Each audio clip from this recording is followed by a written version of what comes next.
Good evening. It's a pleasure to welcome you here to Spirit Rock Center. If we've not met before, my name is Jack Kornfield, and I'm joined this evening by a good friend and a wonderful teacher, Thupten Jinpa. I've been on sabbatical for this year and will be through the rest of the summer, but I came out of sabbatical for the great pleasure of sharing this Monday night class with Jinpa. And actually I've been busy doing other things. In fact, I kind of need a sabbatical from my sabbatical, but we won't talk about that. You know, you empty it one place and it fills up somewhere else. And I want to welcome you. How many are here for the first time? Virgins, even in Marin. Yeah, that's great. Welcome. It's a pleasure. So Spirit Rock has grown in this beautiful valley for the last 25 years, supported by a community of people devoted to the twin principles of compassion and wakefulness, or inner freedom of heart, that are the essence teachings of the Buddha, but that are really part of all wise spiritual life. And we welcome everyone, every race and color and caste and form and ability and orientation, and whoever you are, young and old, and whatever form your incarnation takes, the gates of the Dharma say, we welcome you deeply. Often what we do on Monday night is to do 35, 40 minutes of a sitting meditation, then take a break, and then that's followed by some teachings or talk. Tonight, because Jinpa is here, and I want to be able to spend more time talking with and listening to him, and he'd like to lead a meditation toward the end of the evening before some questions. We'll start with a short meditation, a shorter one, and then we'll launch into some dialogue, and then take a break at some point and then continue. A few other things to say. This evening, all the money collected, and we've just begun to collect from you, so you can feel your pockets and pocketbooks and things warming up in a delicious way, is going to Nepal relief. And for those of us who have friends in Nepal, and we have Sangha members, and I have family members even who are working over there, the physicians and so forth, the level of devastation from these two huge earthquakes, and the people who are living out under tarps as the monsoon rains begin and so forth, really touches the heart. And many of you have seen the images, so we're happy to say on Jinpa's behalf and mine and the Spirit Rock that we want to both offer what you've paid and all that you will add happily to support of folks in Nepal, and it makes it somehow more meaningful. So thank you very, very much for that. Do you want to say any word of welcome before we do our meditation? To push your little button there on the...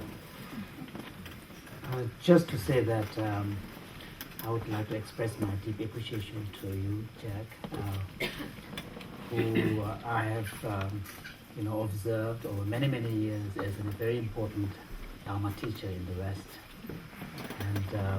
And I've had the privilege to accompany His Holiness many, many years ago. I think probably about 15 years ago, 14 years, I'm not quite sure, when he visited Spirit Rock for a Western Dharma Teachers Conference.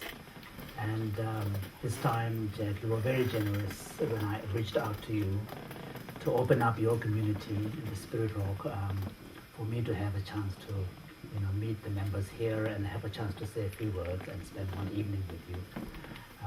This is a very, very beautiful place. Just before this event begins, some of us, Isa and Laura, my friends, were helping me in the Bay Area. We were able to just walk up the hills, and I often think of meditation as the first step of meditation being quieting the mind. And I think in the Spirit Rock, you actually don't have to do that step, because just by walking into this beautiful space, your mind already gets quietened. So anyway, I just wanted to say thank you. Great, thank you. I'd like us to begin quite simply with meditation, 10-15 minutes. And just as Jinpa says, especially if you're new, there are all kinds of ideas about meditation, and there are many, many beneficial and good practices.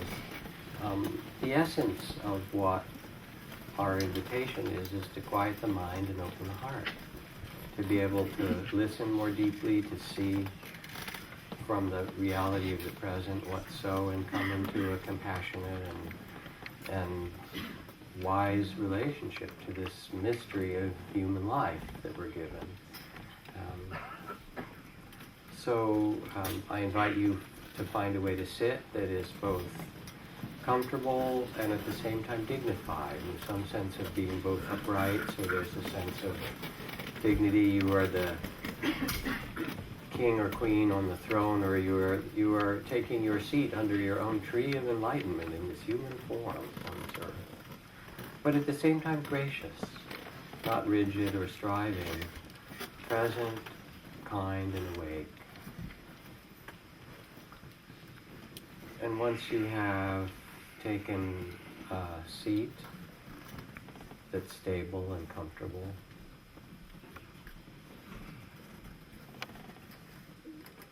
then bring your attention to the experience just here and now, with mindfulness and loving kindness, which is to say a kind attention. Begin to notice the state of your body as you sit. Not trying to change, but just to be aware.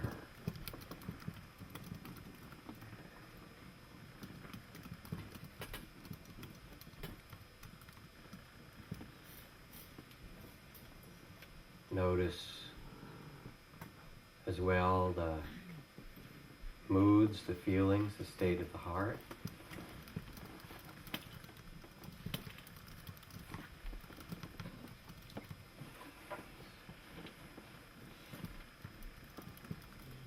Again, without any judgment, but with a curiosity. It might be excitement or weariness or longing or tenderness or anxiety or all of the above.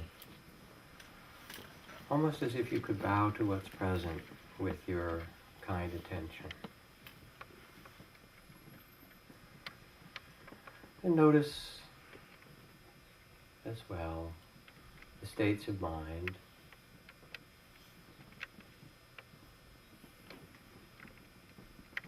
kinds of thoughts and images, plans, remembering, imagining,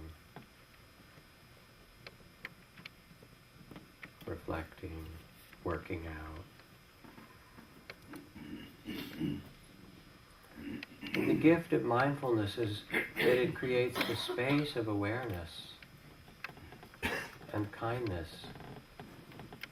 to be just where you are and see it with clarity and compassion.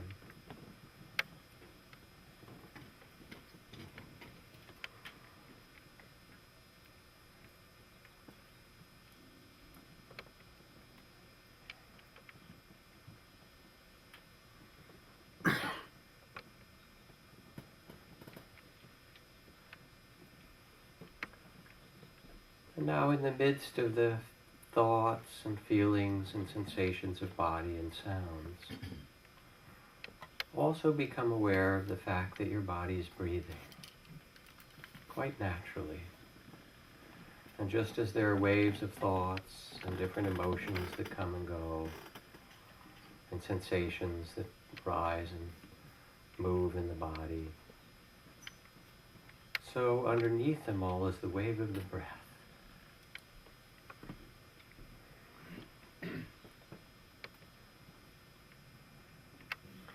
And notice the rhythm without trying to change it. You can feel the breath as coolness in the nostrils, or swirling tingling in the back of the throat, or the rise and fall of chest or belly. And rest your attention, this kind awareness, on the breath as a way to bring body and mind together just here and now, to help settle, quiet the mind, soften the heart.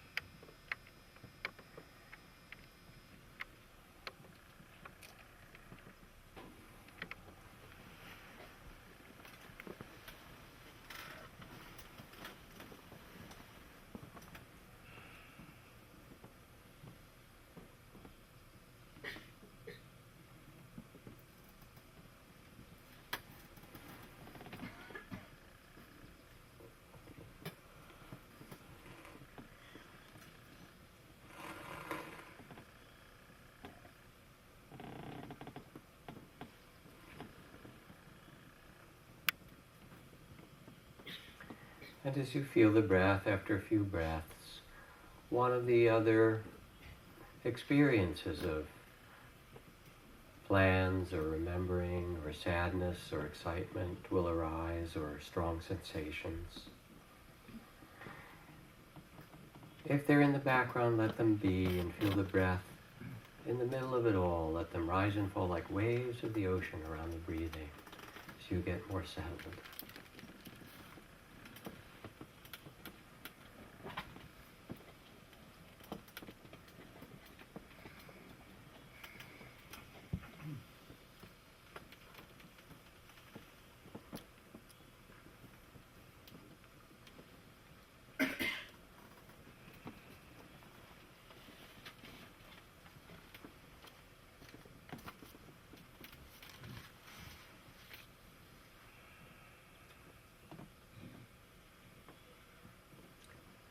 But after a few breaths, if one of the background experiences becomes strong, then let go of the awareness of breath, and as if to bow to it, you can name it gently. Oh, sadness, or planning, or excitement, or cool, or tingling. And let yourself receive that same experience with a gracious awareness as it rises like a wave, is named gently, and then eventually passes away. You become the space of awareness itself, letting the breath breathe itself, or naming gently the strong experiences that arise from time to time. Rest in the awareness, just here and now.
Make sure to bring in the spirit of loving kindness and compassion, so that what is present and what arises is met with both a mindful attention and a tender heart. This too. Whatever is present, this too, with a tender heart.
this breath or this moment's experience perceived with kind awareness. You are the space of awareness that's gracious and open.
And especially for those of you who are newer to meditation, I hope you could get a little sense from this 10 minutes of practice together that the point of the meditation and its essence isn't to make a particular experience happen. There are ways to do that, but experiences come and go.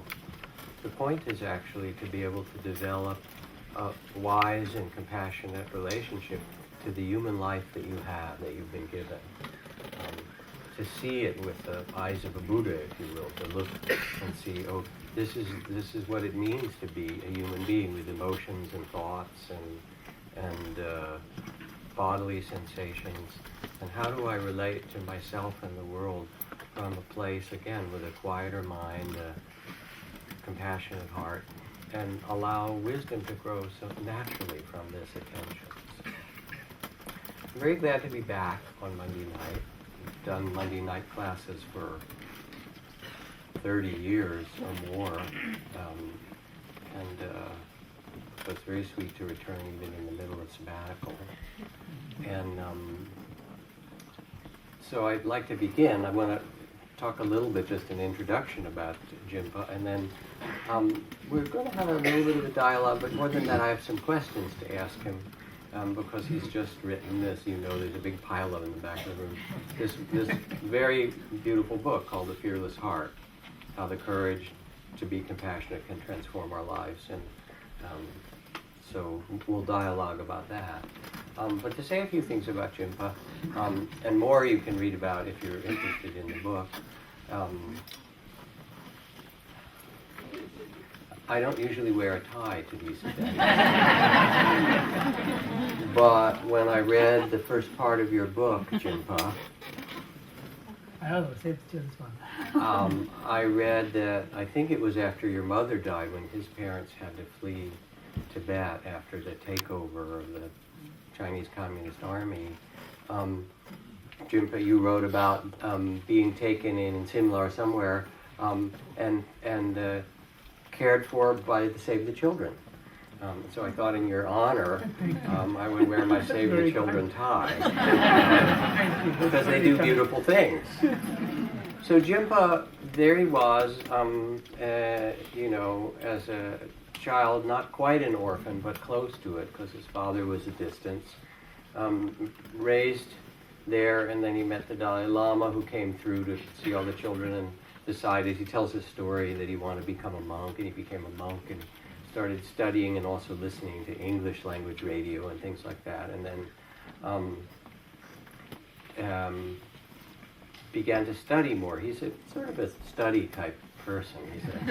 He's a great Buddhist scholar, as a matter of fact. A geshe, a PhD in Buddhist scholarship there, and then from the Cambridge University here in the West. One day, he tells about it in the book, the Dalai Lama needed a translator, and the Westerner who couldn't do it wasn't there, or was sick, so Jinpa spoke some English, and then the Westerners loved him. He was very clear and so forth. Dalai Lama said, would you mind traveling with and helping me? That's like better than Santa Claus. It's like the coolest thing that could ever happen in your life. Would you come and be with me a lot, be around His Holiness? All right, so he agreed. But it turns out he's also a really accomplished scholar, and in the middle of the translation of 32 volumes of the whole Tibetan canon, so that they can be really available to people in English in a systematic way, and doing all these wonderful things. But for 30 or more years, he's traveled very close, traveled all around the world with the Dalai Lama as his main English translator. I've seen him in all these places. He's a very good friend to me and to so many Westerners. And part of it also is, I think, because he's what Jung calls a Gnostic intermediary. That is, it's somebody who has a foot in Gnostic as kind of mystical in two worlds. He can carry a tradition from one place to another. And so, yes, he's very deeply Tibetan and schooled and studied. On the other hand, he went to Cambridge University. And I remember you talking about still being a monk in those days and being in your dorm room. And because he was kind and monastic and safe, various young women would come and talk to him about their problems in love. It didn't hurt that he was also a handsome young man, but anyway. And he said, and I learned about you people, you really get neurotic about this love stuff, don't you? But what it has allowed Jinpa to do in some way is really be a translator between cultures. He knows us as one of us, and he also knows so deeply the Tibetan world. And the other thing about translation, I watched you, and I did some years of translation, some with my teacher Ajahn Chah from Thai and Lao. And periodically, His Holiness the Dalai Lama will correct you. He'll be listening and you'll go translate and say, no, it means that. And you just go on. It's very, there's not a lot of ego in it. Okay, let's do it right. There could be, here's 10,000 people listening and you're being corrected. And I remember Ajahn Chah, when I would translate for him, once in a while he'd look at me. He didn't speak any English, and he said, you're softening it. I can tell. Tell them again exactly what I said. Make that right. He knew, he could tell, even as a translator, even without the English, he could feel what was going on. And somehow you found that synergy in that art to do it beautifully. So I'm going to start by asking you some questions. We were part of this meeting, I don't know, it was probably 25 years ago, of psychologists and Western teachers with His Holiness, in which the topic of self-hatred came up. And the Dalai Lama couldn't understand the word, basically. There's not a word for it in Tibetan. Finally, he said, why would someone do that? You know, aren't you supposed to? And then he said, but this is a mistake once he figured it out. It took a while of translation. But what I notice in your book is that you spend quite a bit of time giving teachings on self-compassion. And in the early years of translation from the Tibet tradition, there was a bad translation that said you shouldn't you shouldn't be self-cherishing. It was a really bad translation. It should have been you shouldn't be self-centered or something like that. But my sense is that self-compassion isn't a big thing in the Buddhism in Tibet, but you've actually had to learn that's what we neurotic Westerners, as opposed to the neurotic Tibetans, it's not like I'm putting them on a pedestal, that we need this. And so I would like to ask you if you would say something about why you emphasize this in the first part of the book so much and what you see is its value. Well, this is, you are right, this was in 1989 in Newport Beach, yeah. At this conversation with psychologists on Buddhism and psychotherapy, the concept of self-hatred came up, and His Holiness just couldn't believe. First he thought, I was translating it wrong, or he was hearing it wrong. And then, you remember he and I had a conversation, and he kept saying that this can't be, this doesn't make any sense. Why would someone hate himself or herself? So then it opened up a whole conversation, and by that time, I had actually signed up to join Cambridge. Until that time, I was living in India, brought up in traditional Tibetan monastery, although I did speak English, but I hadn't lived in the West. So, and in fact, my English around that time was still quite bookish, because I basically learned most of my English through Victorian novels. So I remember actually in Dharamsala, this is sort of just slightly going off the track, but I began translating for His Holiness in '85, and some Western Dharma students, kindly invited me to lunch, so then I had to, go somewhere. So I said, I got up and said, and now I must take my leave. And everybody cracked up, and I said, what did I say? Little did I realize, actually, people who were speaking English like that were gone hundreds of years ago. So in '89, when I had the opportunity to, study at Cambridge, I actually there was a sort of an element of culture shock, because among my friends, because I went there, I was almost 30. I went to do a straightforward undergraduate degree. So most of my classmates were 18 and 18, 19. And but one thing that struck me was quite often I would have conversations with friends who talked about how they were worried that they are fraud and someone is going to find out, and they are not good enough, and somehow they can't believe that they are in Cambridge, and something can't be right. Someone must have made a mistake. There was all of this thing going on, and so I began to realize that there is a real, there was this problem of not having a natural sense of intrinsic sense of self-worth. That was basically what it was. One's own sense of self-worth was really tied to performance, success, achievement. It was very externally oriented appreciation of who they are. And then I began to recognize that this is actually quite an interesting cultural difference, because among Tibetans, of course, we have problems of self-confidence. People, some are capable and some are not capable. So, of course, some people are more confident and others are less. But when it comes to a sense of self-worth, there isn't that problem. I suppose it's because of the belief in karma and, the idea that each child brings an entire set of, heritage from the past life. Each child is a fully, formed human being. So there isn't that problem.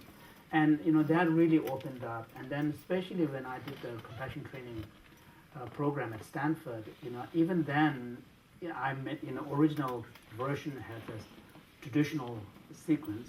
So we begin with basic mind settling and meta-awareness type of practice, and then some kind of ability to observe what's on thoughts and so on, and then we move on to self-compassion, and then on to compassion and loving kindness for our loved one. That is the traditional standard kind of idea, that you start from yourself to your loved one, then a neutral person, and then a difficult person, then all beings.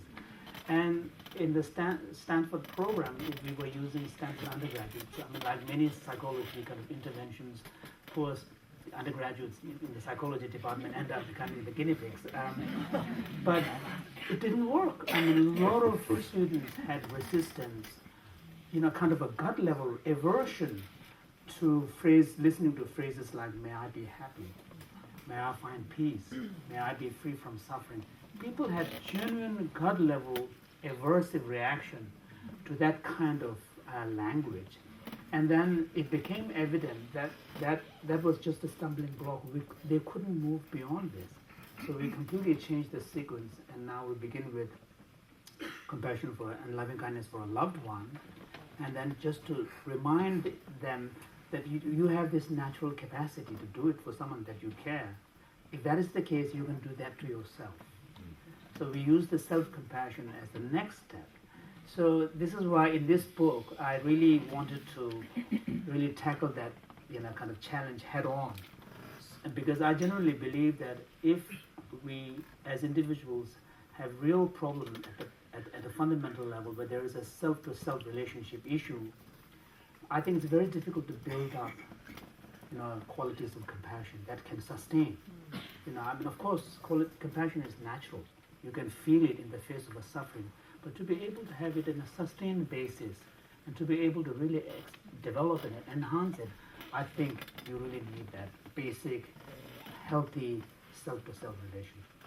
And when I teach compassion and loving kindness over these years also, I found very early on two things. One is from the beginning, because I'd studied in this very ascetic forest monastery where we would sit up all night and not move, and the old kind of Zen stories. And it's very cool for a young man who wants some challenge, Doesn't do as well when you're pushing 70 now. But anyway, it didn't work well here because people used their ideas of how I'm supposed to be to judge themselves. I'm not meditating, I'm not enlightened enough, I'm not pure enough, and it just fed into that self-doubt and so forth. So I too, from early on, we started to add a lot of compassion and metta. And the other thing is, just as the sequence that you talked about, I'll have people start with wherever the love is easiest, so they feel it, a few people. And then what I have them do is imagine that these loved ones, their closest friends or their loved family members, are looking back at them and wishing the same thing for them. So what they can do is receive it. These people that we love, they love me too. And so they wish for you, may you be safe, may you be happy. They want you to be happy. Well, if they want me to be happy, maybe I could wish it for myself. Then may I be happy as well.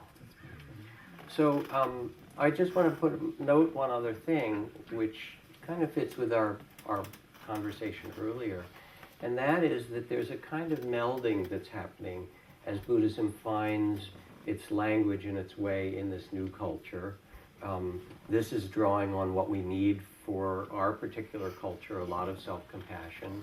I also notice in your book that you use the metta practice that more or less comes out of Theravada tradition. Meanwhile, we've stolen Tonglen from the Tibetans, and the Zen people are using metta. They never did metta before, And we're all, in some way, borrowing skillful means when we see something that works, to make it actually our own and to make it come alive for ourselves. Now, here's another question that's related.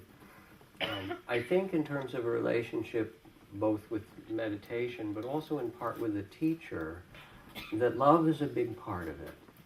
And I know when I've taught retreats and I do individual interviews with people and work with people, that yes, I say whatever is happening, that's okay, you can work with it, you can be mindful of whatever it is without judging it.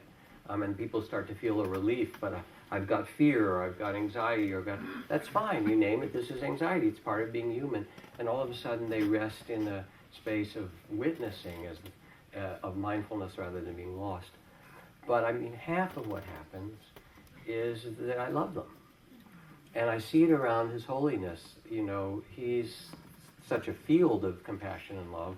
And when he goes and he takes people's hands sometimes, at the front when people line up, when he takes your hand, and I've told this story before, the best thing about it is that he doesn't let go right away. It's not like a politician, all right, kiss so many babies. He holds your hand and you're going, oh, I'm with the Dalai Lama, isn't this cool? And then he keeps looking at you, he holds your hand and he still holds it until there's some moment where you kind of breathe and you go, oh, I get it, I'm really here. And you feel loved, and even in that moment, somehow there's a communion that matters, that you realize I am worthy or something.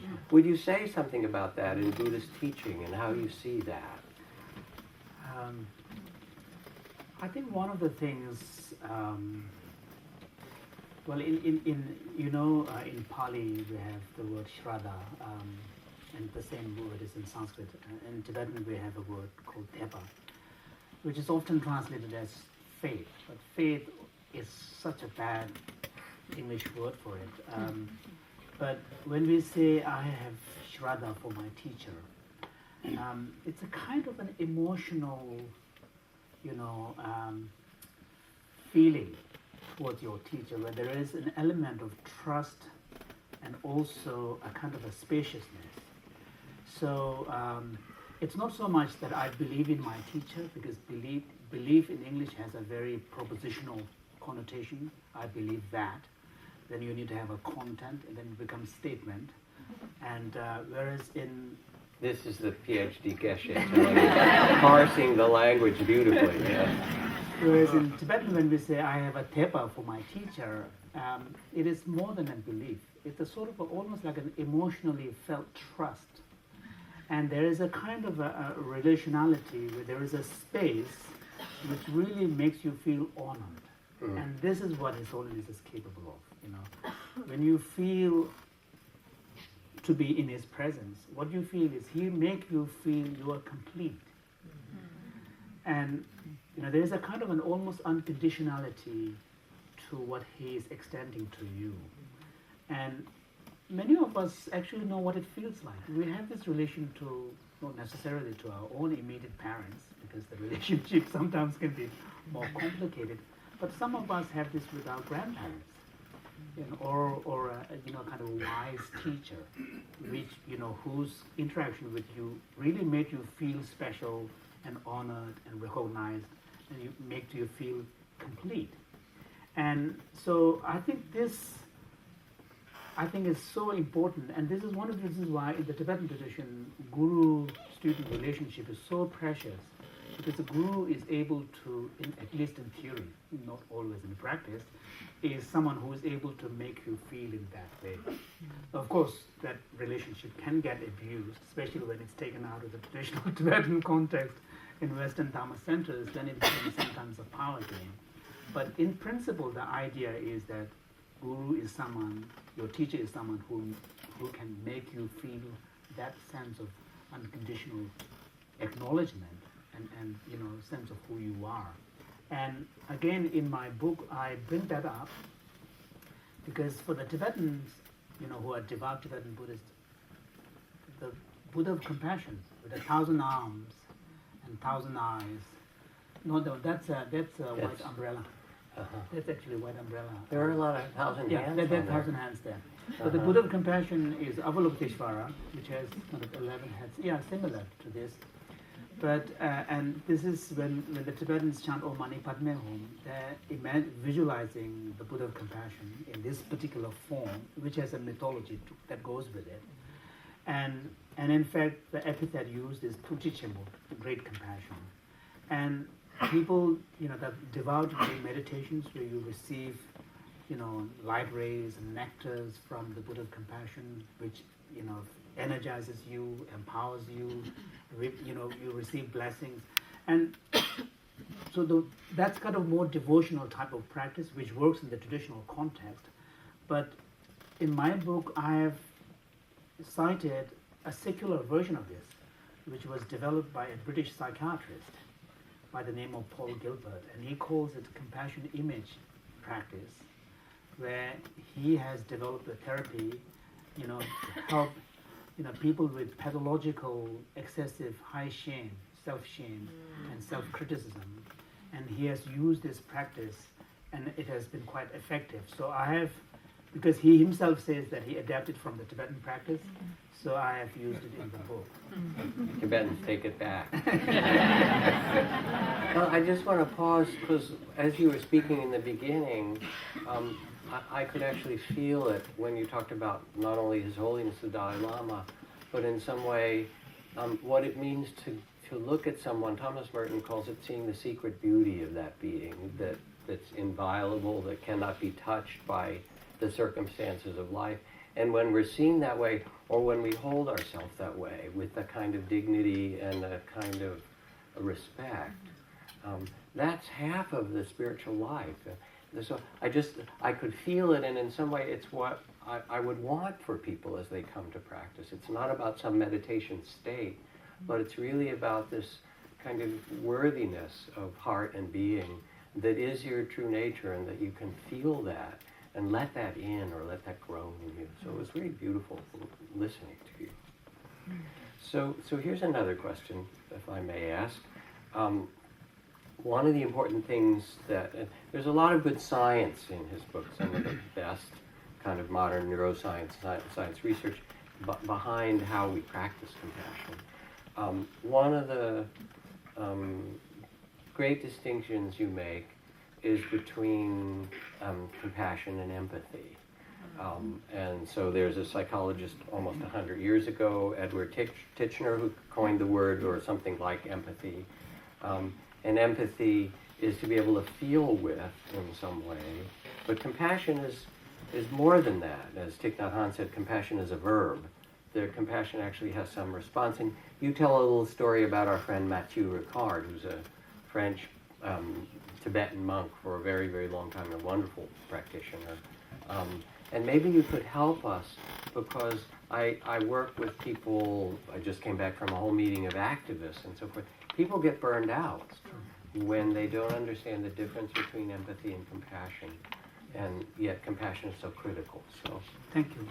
I think it's a very, one of the things that, in the Mind and Life Institute circle of scientists and Buddhist scholars, one of the, I noticed Cliff Saran is there. Where are you, Cliff? He's way there in the back. In the Mind and Life circle of scholars and scientists and, Buddhist contemplatives, one of the conversations we have been having is this whole problem of compassion fatigue. How can we understand this phenomenon? Because on the one hand, the Buddhist tradition talks about compassion as being one of the four immeasurables. And if it is an immeasurable, you can't have, what's the word?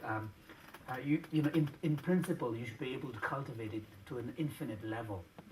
So if it is immeasurable, how is it that too much compassion seems to be bad for you, leading to this kind of problem? And we were beginning to tease out, maybe that's a kind of a bad way of talking about it. Maybe it has more to do with empathy fatigue rather than compassion fatigue. And Matthew has been very vocal about making this distinction.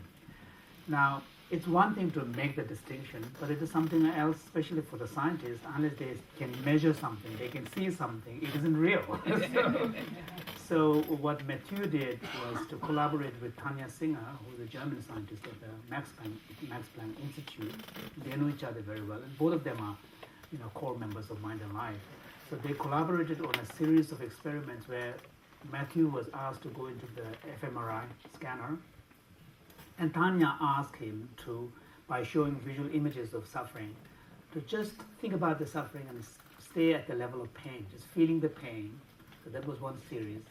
And another series, then he was shown the same images and asked to then generate compassion as he would normally do when you are confronted with the situation. So Matthew says that when he was asked to just feel the pain and stay at the level of empathy, he said it was very exhausting. But then when he was asked to now just generate compassion, he said it was almost, he felt like a relief. And so now Tanya has been able to observe the brain activation differences between these two states, so which hasn't been published yet, but hopefully it will come out. So this, I think, has important implications, because empathy is really, as Jack pointed out, it's more about feeling with or feeling for.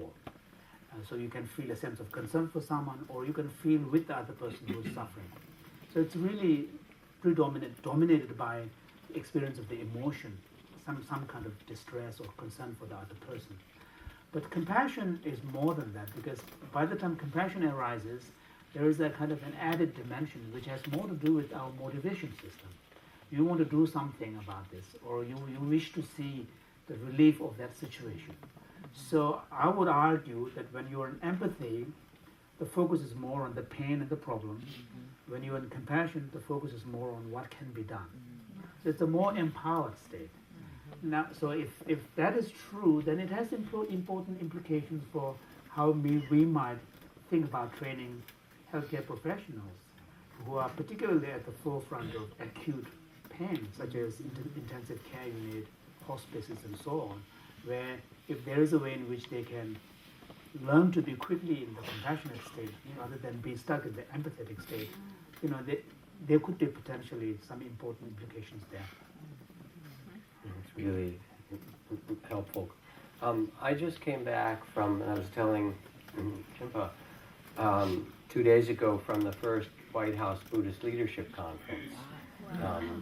And it was organized by this wonderful professor from Georgetown University, who brought together 120 leaders from around the U.S., and they were abbots of various temples in the immigrant community, the Lao temple, or Taiwanese, or Tibetan, or Sri Lankan, and so forth. And they were also leaders of convert communities around, and so forth.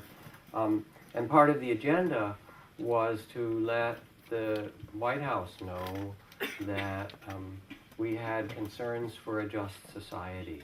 And so there was a whole letter, some of you will get it online to add your signatures to. One big focus on climate change, another on racism post-Ferguson and so forth, and really responding in some important ways, and another on the dilemma of the Rohingya in Burma, and we're starting this week a Buddhist emergency fund for the Rohingya across the country, and so forth. And part of what was interesting about the conference, it was very diverse, all these different traditions, the Jodo Shinshu and the Nichiren and the various different lineages from Taiwan and Japan, the Shingon, which is Japanese Vajrayana, and so forth. Almost all these people had some dimension of their community that was also engaged. They had a project in Haiti, or they were still doing things in Indonesia since the time of the tsunami, or they were immediately doing things in Nepal, or they were working in prisons or in the inner city, and the idea basically at the end somehow that we misguided, and I kind of gave the closing address, we allowed ourselves to buy into this misguided notion that Buddhism is about closing your eyes and navel gazing, basically. And it certainly has meditation, that's a central piece. But it has compassion, it has wisdom, and it has right action.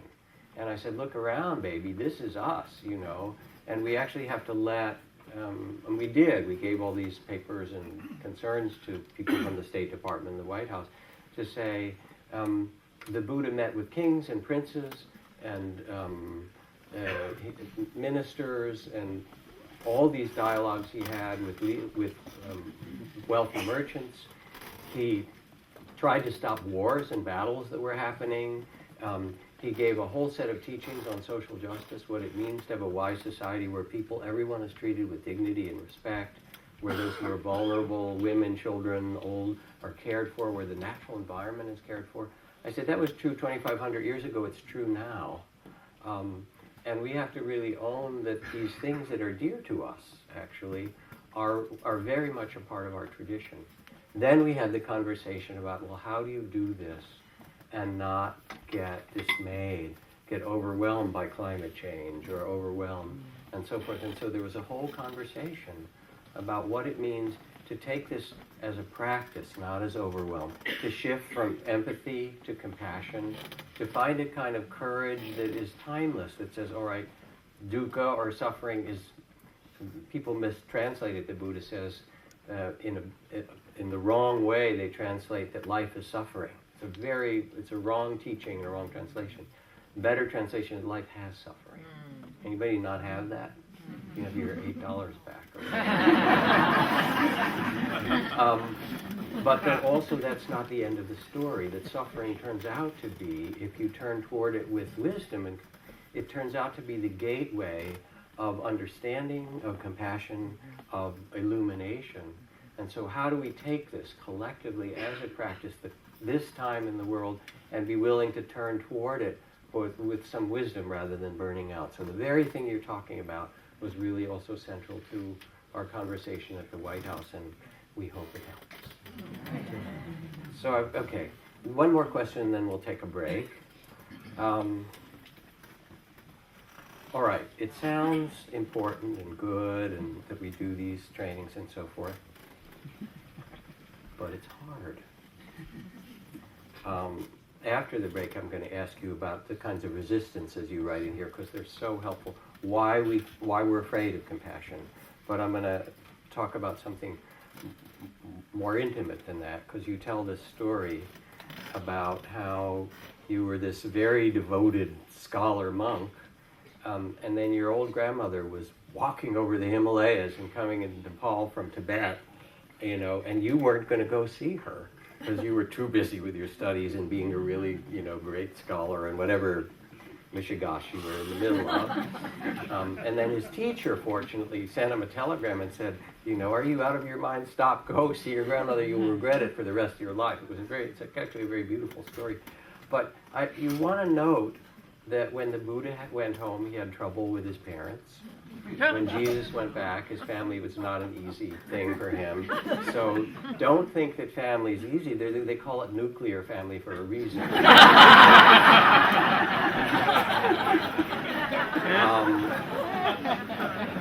And in my own family of origin, I had to do a lot of practice because my father your father became that through Parkinson's, where he became paranoid and demented in certain ways.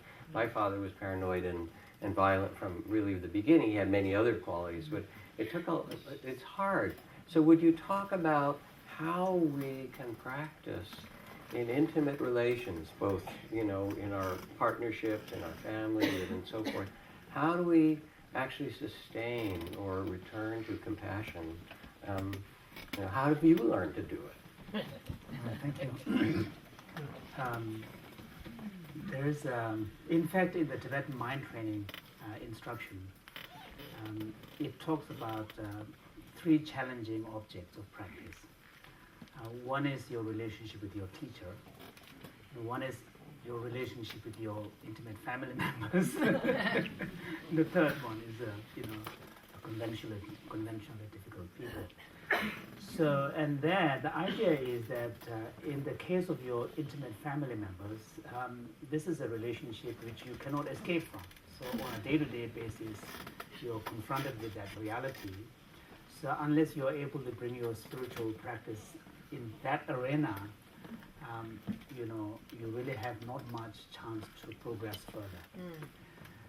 And this is something that we sometimes forget, particularly in the Western Buddhist world, because we emphasize so much meditation and quieting the mind and stillness and bliss, and we really forget that actually a real arena for Dharma practice is the theater of life. And my own personal practice really has been Tibetan mind training practice, Lojong. There's a beautiful line which says that whatever you encounter right now, bring it into your practice. And this, I think, is a powerful message. In the case of, intimate relations, I always try to keep in mind that, sometimes, your loved one says harsh things because they care for you, and that's difficult to remember all the time. But it is the case because sometimes, we know that it is in the context of intimate relation that people will lash out. People will say harsh things, or people will say things which they wouldn't say to a stranger unless you are fighting with someone. So, because the thing is, in an intimate relationship, you let your guards down. You're more naked, psychologically and emotionally speaking. So you also assume that the other person is going to, tolerate up to a point. So in these kind of situations, I think, often, and here I find NVC, very helpful. Marshall Rosenberg's work, Nonviolent Communication, where he says that, any strong emotion is an expression of a pain. Any strong negative emotion is an expression of pain, of a need that has not been met. And in the case of intimate relationship, often people will say harsh things because the other person is hurt, or other person feels, unlistened to. And because they want to make you understand that is the case, that it is serious, it is important. And of course, sometimes, you have to also make sure, even in intimate relationship, that you don't allow the other person to get spoiled, because it's also not good for the other person. But where Dhamma practice is helpful is, in these situations, if you never lose sight of the fact that your partner says harsh things because that person cares for you, it may not be the most skillful way to do it. And also, if you are able to bring some awareness so that you don't play the reactive negative game. Because, and then, this, although in Zen they talk about one hand clapping, but in actual real life situation, to clap you need two hands. So when someone is really worked up, and if you can step back, even by taking a simple breath, it immediately cuts the energy. But you do have to be also present with the other person, because you cannot just put on a very serene face, because that might make the other person even more angry, because you are not honoring the strong emotion that is being expressed.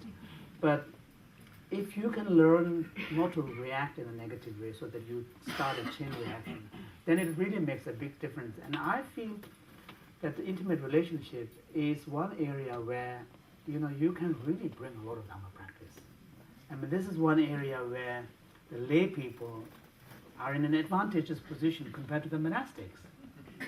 In the monastics, you have the community members, but you don't have intimate, relations where the two sides are completely naked emotionally, vulnerable to each other. We don't have that situation. So we're not challenged in that sense. And this is one thing that I really valued after being a layperson, because this is an opportunity that I never had as a monk. Of course, being a monk has many other advantages, but this challenge is one area where being a layperson in a relationship and starting a family, raising small children, really gives you a whole new opportunity for Dhamma practice. So, thank you for that. I'd like us to take, in just a moment, a 10-minute break, bathroom stretch. And during this break, if people would like to have Jinpa sign a book, if they get one, he'll do it. He doesn't have time, because there's a lot of folks here, to talk to each person. He'll be able to sign it and say hello or whatever, but not for a conversation, because there'll probably be a line, and 10 minutes isn't so long. Stretch, use the restroom, and then we'll continue the conversation after the break.